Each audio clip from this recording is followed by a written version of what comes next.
Hi everybody, Josiah here, also known as Chilling Silence, and I want to have a bit of a chat with you today about what Jared has recently said. Let's bring that one up. In his recent video talking about Schnorr Signatures, Taproot, and some of the things that are going on with DigiByte at the moment. So, we've actually been already underway with the upgrade to version 8.19. Now, for those of you who are not familiar with the naming scheme, let me switch back to GitHub here and I'll show you some of the branches. So we have here 6.13, 6.14, 6.15, 6.16. Now, what this basically means, it is the sixth version, the sixth overall network version, basically hard fork of DigiByte. So we've upgraded the protocol a grand whopping total already of 7 times, going on now to the 8th time.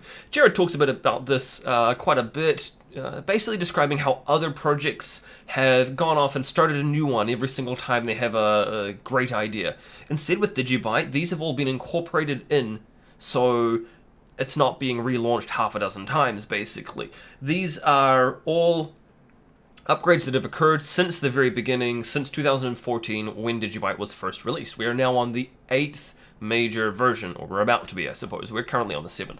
But anyway, so if we go down here, branches, we can scroll all the way down. So we've got here version 6, version 7. Now what this basically means, the second part of it, so where we have version 6.17 and then 7.17, that means that we are based off of the upstream Bitcoin version 0.17. So Bitcoin in and of itself is not version 1 yet, but we're looking now to basically pull in all of the changes, not all of them, most of the changes from version 0.19. So we are going to jump from 7.17 based on DigiByte network version 7 and Bitcoin version 0.17. And we're going to upgrade to version 8 of DigiByte and then base it on version 0.19 of BTC Core. Most of these are just a bunch of underlying changes. In fact, Bitcoin, I believe, has implemented Dandelion now and a few other things like that, which we've already had in version 7.17. So it's kind of cool to see them catching up with us there in that respect. Now, the reason that I mentioned all of this, basically, we've got here 8.19. Let's go and we'll bring this up. And if we go here, we can go to the commits up the top. And we can see there's been a bunch of work. Now, long story short, we're pulling in a lot of the Bitcoin Core changes, and we're also looking, as he mentions here, specifically at Schnorr Signatures and Taproot. Now, what are Schnorr Signatures and Taproot? I've been asked this a bunch, which is kind of why I'm doing this sort of ad hoc during the day. I'm terribly sorry I'm not even wearing a t-shirt right now.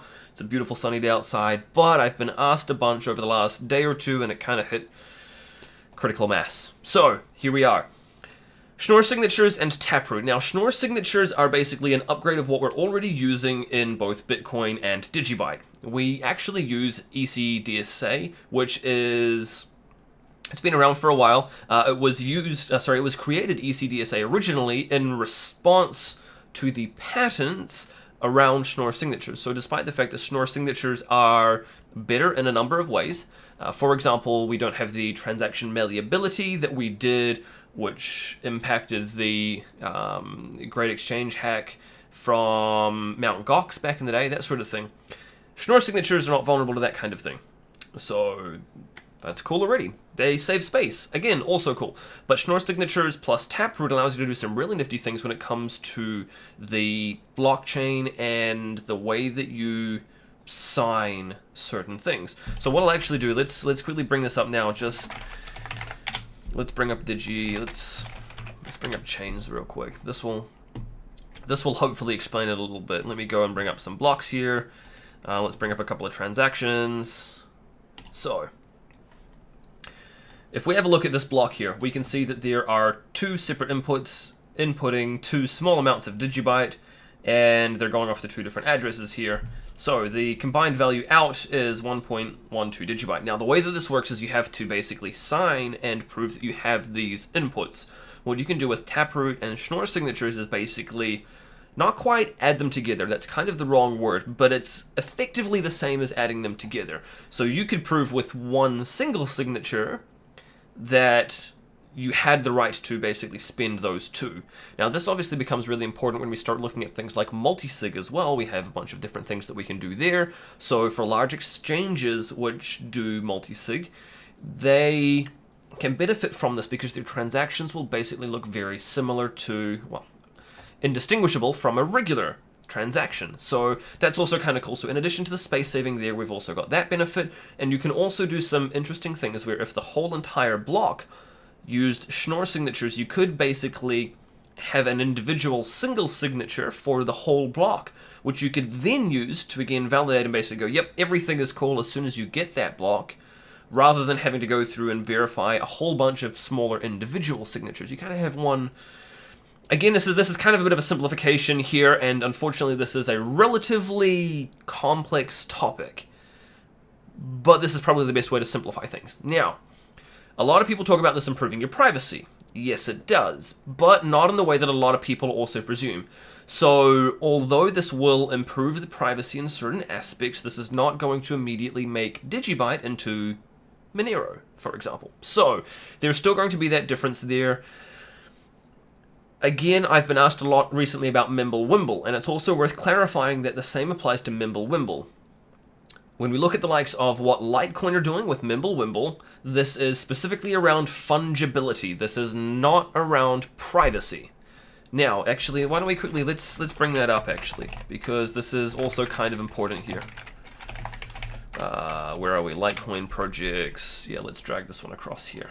So, comments on the MimbleWimble extension block proposals. Now, unfortunately, there hasn't actually been that many. There's only been 30 comments here, but if we scroll down, I've made a couple comments. We keep going down, a little bit of back and forth.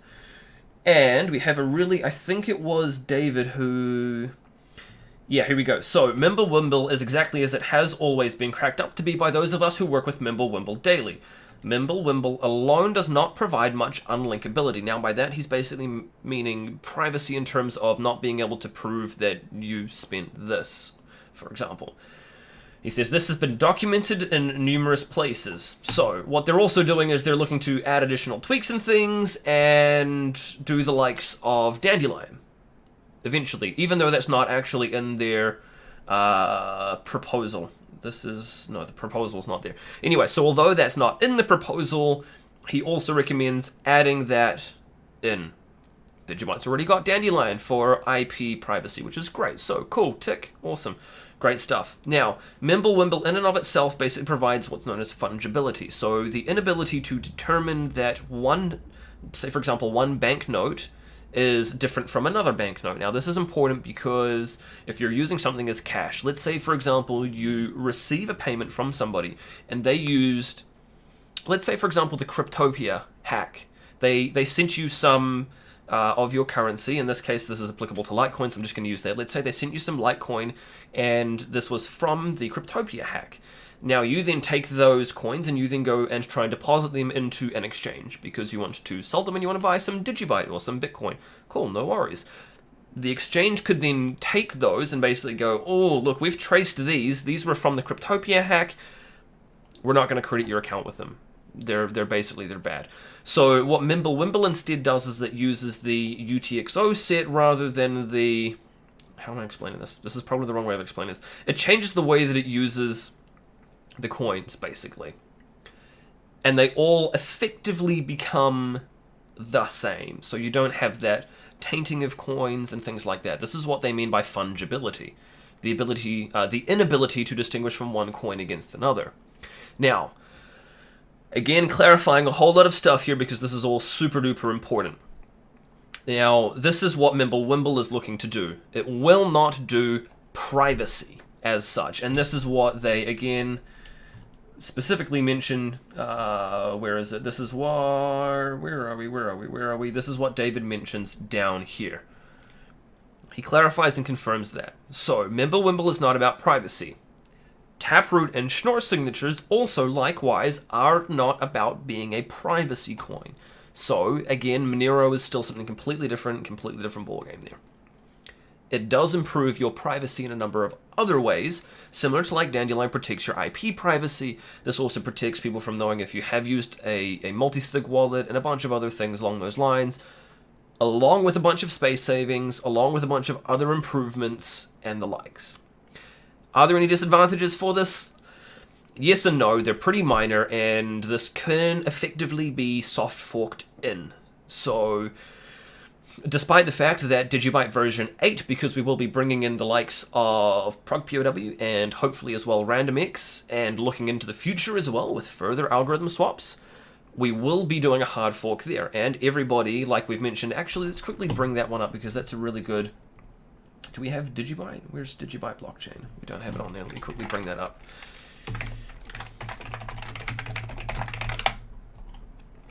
Today's DigiFact. This is also important. Let me throw this up here. The DigiByte network, DigiByte has upgraded the network a number of times to include improvement milestones. This is the first number in the versioning scheme here, currently at version 7, soon to be version 8. Now, these forks were not splits that generated additional coins, like with Bitcoin Cash versus Bitcoin, but rather a reorientation of the ship that everybody was on board with. That's basically what we've done, same for with AutoCrypt, for example. The AutoCrypt upgrade was when we went from version 6 to version 7, and everybody was on board with it. There wasn't any big split off. We didn't have like DigiByte Cash or anything crazy like that. So again, yeah, this is all really important in that kind of a vein. We will be doing a hard fork upgrade. This is not expected to generate a network split and get a whole bunch of new coins and that kind of thing. So just to kind of reassure you along that line, there will be more details about that coming out soon. And so because we are going to be implementing this at the same time as version 8, it's all going to kind of come together in a really nice, cohesive way that's going to improve the network. It's going to improve its space savings, and a whole bunch of other things like that. Anyway, I'm kind of also looking down at the time here and realizing we're kind of rambling on a little bit, but I want to come and give you a little bit of information about this, making sure that people are not going to be misrepresenting it. We don't want to misrepresent that Schnorr Signatures is going to make DigiByte a privacy coin as such. Let's not go down that path. Let's stick to the facts. Let's stick with just the fact that it is going to be space saving. It's going to offer other improvements around the privacy of the inputs for transactions and things. But let's not misrepresent it. We don't need to do that. That's going to be all from me for today. Hope this has kind of piqued your interest a little bit in it. I'll include some additional links, actually, because we've got some cool stuff like this one here from Bitmex Research, where they go and they talk about it.